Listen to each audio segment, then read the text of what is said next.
नमस्कार, ट्रेड गुरु मी पर आप सभी का स्वागत है। आज 12 फरवरी को मार्केट में जो हुआ है ना, काफी बड़ी उथल-पुथल मची है। तो चलिए आज के पूरे एक्शन को आराम से डिकोड करते हैं। अरे लेकिन रुकिए, आगे बढ़ने से पहले सबसे जरूरी काम। अगर आपको बाजार की नब्ज पकड़नी है और हर दिन ऐसे ही कमाल के अपडेट्स चाहिए तो बस 1 सेकंड लगेगा। फटाफट ट्रेड गुरु मी चैनल को सब्सक्राइब कर लीजिए। कोई भी मौका हाथ से जाना नहीं चाहिए। तो बिना वक्त जाया किए सीधा चलते हैं आज के मेन नंबर्स की तरफ। क्या कहते हैं आंकड़े?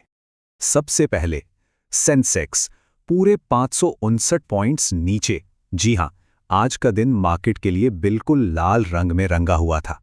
और निफ्टी 50 का भी हाल कुछ ऐसा ही था। वही कहानी 147 पॉइंट्स की गिरावट के साथ दिन का अंत हुआ। लेकिन इस गिरावट का मतलब क्या है? इसका मतलब ये है कि इन्वेस्टर्स की वेल्थ से एक ही दिन में लगभग 2.8 लाख करोड़ रुपए साफ हो गए। सोचिए कितना बड़ा नंबर है ये। तो अब सबसे बड़ा सवाल कि आखिर मार्केट इतना गिरा क्यों? देखिए, आज की पूरी कहानी का जो मेन विलन है ना, वो था आईटी सेक्टर। चलिए इसकी आगे की कहानी जानते हैं। आखिर आईटी स्टॉक्स में ऐसी क्या आफत आ गई थी? क्यों हुई इतनी जबरदस्त सेलिंग? क्या ये बस एक दिन का पैनिक था या इसके पीछे कोई बहुत बड़ी वजह छिपी हुई है? असल में आईटी सेक्टर पे ना दो तरफ से मार पड़ रही थी। एक तरफ तो है एआई का डर। ये डर कि एआई आने वाले टाइम में कोडिंग और सपोर्ट जैसे काम खुद ही कर लेगा, जिससे क्या होगा, बड़ी बड़ी टीमों की जरूरत ही नहीं पड़ेगी। और दूसरी तरफ अमेरिका से खबर आई, वहां का जॉब्स डेटा काफी स्ट्रांग आया है, जिसका मतलब है कि फेडरल रिजर्व अब जल्दी से इंटरेस्ट रेट्स नहीं घटाएगा। इससे अमेरिकन क्लाइंट्स अपने टेक स्पेंडिंग पर ब्रेक लगा सकते हैं।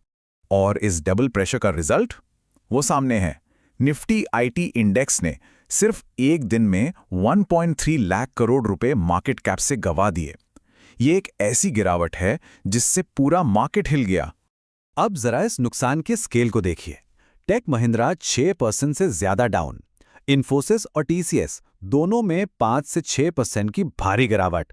तो इससे साफ पता चलता है कि यह सेलिंग प्रेशर किसी एक स्टॉक पर नहीं बल्कि पूरे के पूरे सेक्टर पर हावी था। वैसे अगर ये एनालिसिस पसंद आ रहा है तो एक छोटा सा काम जरूर करें।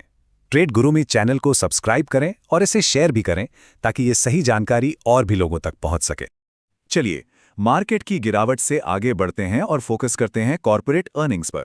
आज कई बड़ी कंपनियों ने अपने रिजल्ट्स पेश किए और जो तस्वीर सामने आई है वो काफी मिक्स्ड है। कुछ विनर्स तो कुछ लूजर्स।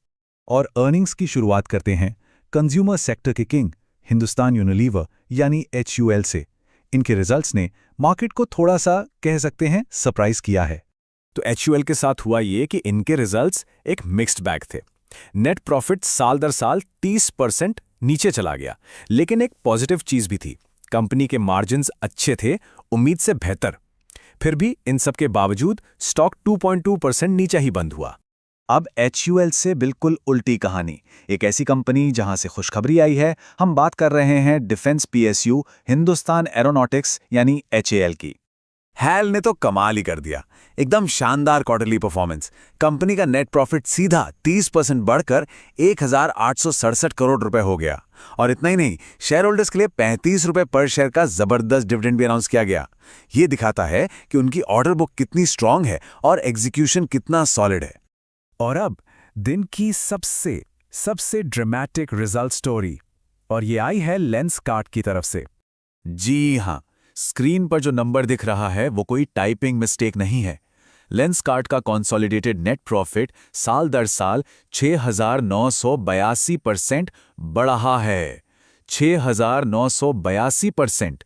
ये इतना बड़ा जंप आया है कंपनी की बेहतरीन ऑपरेशनल एफिशिएंसी की वजह से।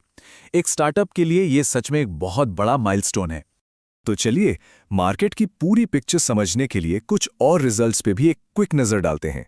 मुथूट फाइनेंस, मामा अर्थ और पतंजलि फूड्स, इन सब ने जबरदस्त ग्रोथ दिखाई।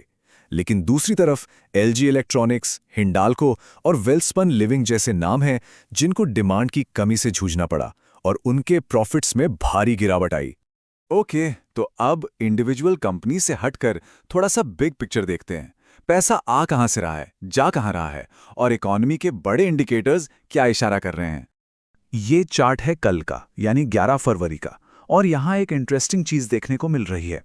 कल FIIs यानी foreign institutional investors net buyers थे, मतलब उन्होंने खरीदारी की, जबकि DIIs यानी हमारे डोमेस्टिक इंस्टीट्यूशंस नेट सेलर्स थे। तो मार्केट में एक अजीब सी खींचातानी चल रही थी। आज एक और इंपॉर्टेंट डेटा पॉइंट सामने आया, इंडिया का जनवरी का इन्फ्लेशन नंबर, जो कि रहा 2.75%। लेकिन यहां सबसे इंपॉर्टेंट बात क्या है? ये पहली बार है कि डेटा नए 2024 बेस ईयर के हिसाब से आया है। तो इसका मतलब ये है कि आगे चलकर हम इन्फ्लेशन को थोड़ा अलग नजर से देखेंगे।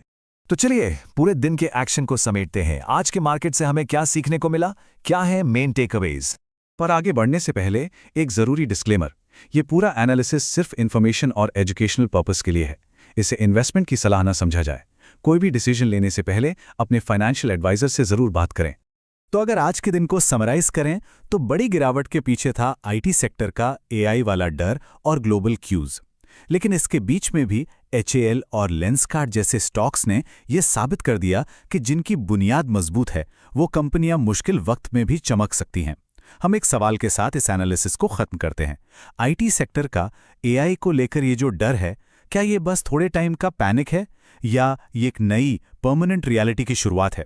इस पर जरूर सोचिए। अगले एनालिसिस तक अपना ख्याल रखें।